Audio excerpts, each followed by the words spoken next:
네이버 블로그 김종원 작가님과의 대화. 넌 세상에서 가장 귀한 사람이야. 남이 가진 걸 낮추는 것도 나쁜 태도이지만 정말 최악의 태도는 자신이 가진 걸 자꾸 낮추는 거야. 왜 스스로를 낮추는 거야? 네가 가진 아주 사소한 것 하나까지도 아끼고 사랑해야 해. 자존감은 그렇게 단단해지는 거야. 기억해. 넌 지금까지 수많은 사람들의 사랑과 희생이라는 선물로 만들어진 귀한 존재라는 사실을. 40 이후부터 엄마의 화가 자꾸 늘어나는 이유. 1. 가장 중요한 건 정작 이런 글을 봐야 할 남편에게는 글이 뜨지 않고 또 나한테만 뜬다는 사실이다. 2.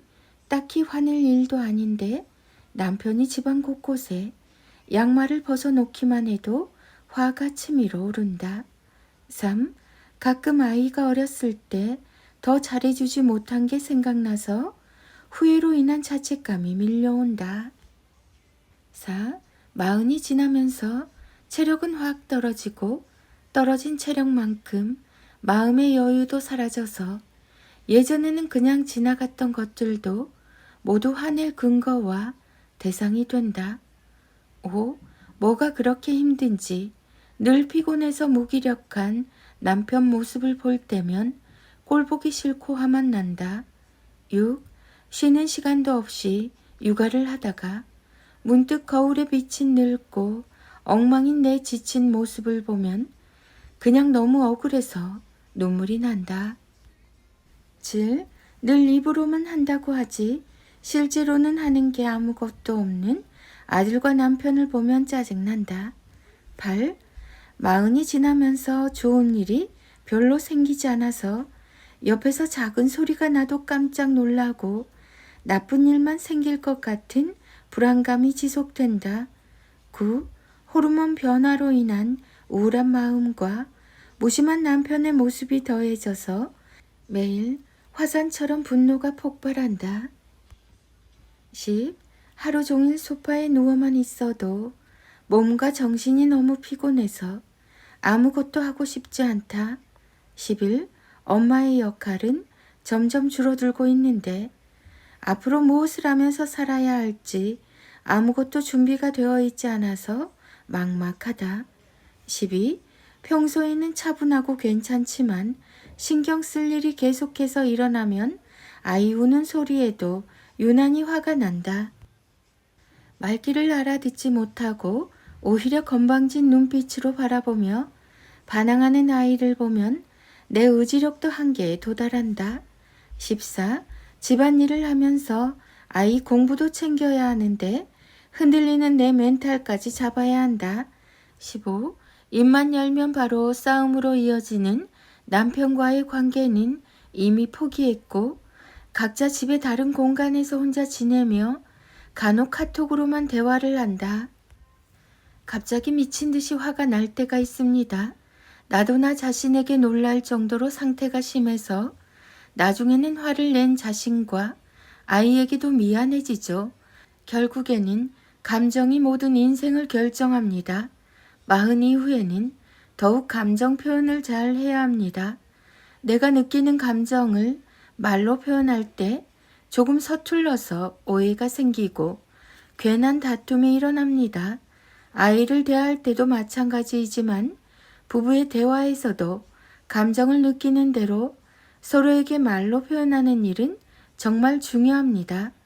감정의 온도가 곧 가정의 온도입니다.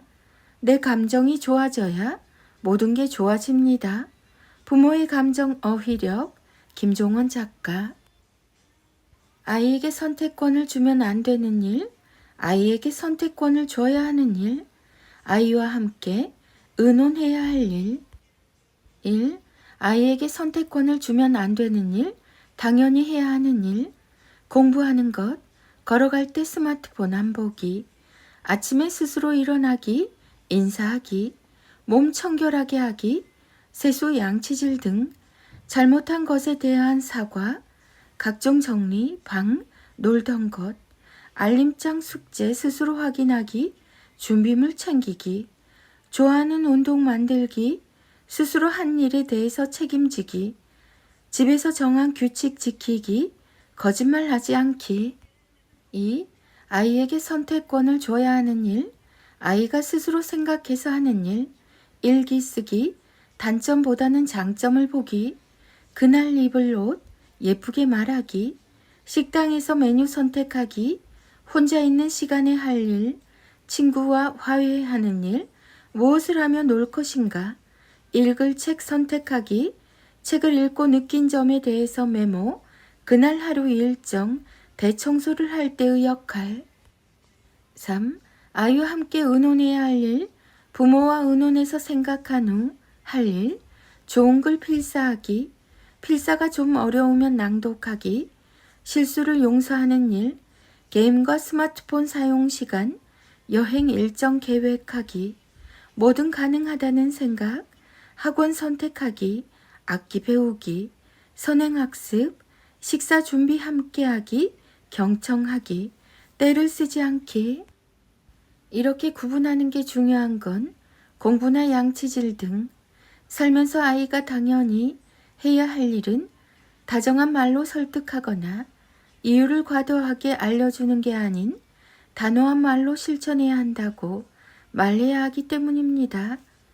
아이에게 선택권을 주면 안 되는 일과 아이에게 선택권을 줘야 하는 일, 그리고 아이와 함께 의논해야 할 일을 제대로 구분해야 아이가 스스로 생각할 수 있어서 좀 더 삶을 체계적으로 살 수 있죠.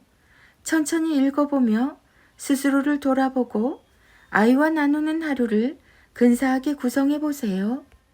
부모는 자신의 청춘은 아이를 낳고 키우기 위해 모두 바칩니다. 아이는 부모의 청춘을 먹고 자라죠. 부모의 세계는 그대로 아이의 세계가 되며 지금도 하루하루 아이는 완성되고 있어요. 그래서 더욱 매일 필사를 통해서 내 안에 좋은 것을 담는 게 좋습니다. 그 모든 것이 결국 아이를 만드니까요.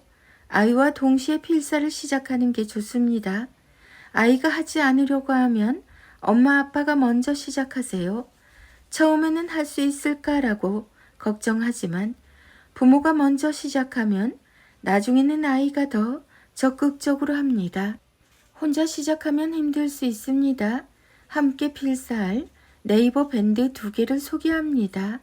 하나는 아이와 하루 5분 필사라는 아이와 함께 필사를 하는 공간이고, 다른 하나는 세계 철학 전집 필사단이라는 부모가 자신의 성장을 위해 필사하는 공간입니다. 함께 모여서 필사를 나누면 끝까지 해낼 가능성이 높아지죠. 이미 33,000명이 넘는 엄마 아빠가 그 가치를 실감하며 필사를 하고 계십니다. 밴드는 제 프로필에 있는 링크를 클릭하시면 찾아오실 수 있습니다. 부모의 시작이 아이가 만날 기적의 시작입니다. 김종원 작가. 자녀들의 인문학 인력 낭송이 이어집니다. 김종환의 초등필사 인력 365.